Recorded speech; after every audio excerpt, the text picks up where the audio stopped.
من امروز واقعا قهرمان جهان می شدم. خیلی تمرین کرده بودم، خیلی تلاش کرده بودم، زحمت زیادی کشیده بودم.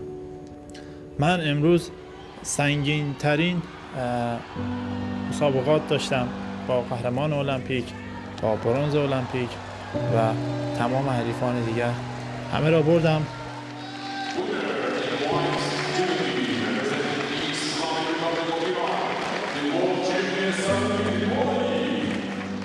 ولی به خاطر قانون و مصلحت کشورم، به خاطر اینکه به کشور اسرائیل مسابقه ندم، مجبور بودم که از قانون کشورم اطاعت کنم.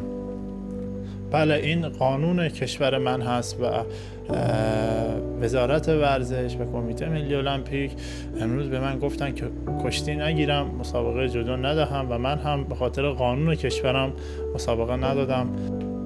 تلفن کردن، فقط به من گفتن نباید مسابقه دهی. من گفتم چرا نباید مسابقه بدهم؟ به من گفتن که قانون کشورم هستش و هر کسی هم که از این قانون سرپیچی کند، یعنی این قانون را زیر پا بگذارد، 100% به مشکل میخورد. و من هم طبق این قانون مسابقه ندادم و ترسیدم که شاید برای خودم و خانواده خودم مشکلی در ایران بشود. به من گفتن که نباید مسابقه دهی و من هم طبق این قانون مسابقه ندادم.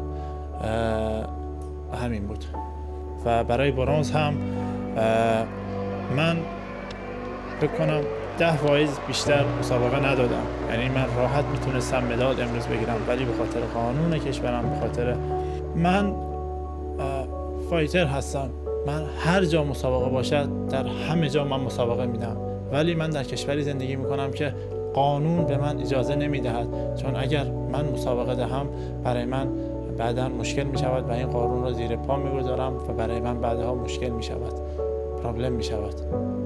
من ورزشکار هستم و هیچ وقت کار سیاسی انجام ندادم. من فقط منشور المپیک رو میخوام اجرا کنم و یعنی من هیچ قصد و غرضی ندارم و هیچ مسابقه سیاسی انجام نمیدم. تشکر میکنم از خدای مهربان و تشکر میکنم از مثل پرزیدنت که امروز به من کمک کردن و این گارانتی رو به من دادن که تا خود المپیک من را کمک کنن که من بتونم به آرزوی ورزشی خودم که قهرمان المپیک است به او برسم.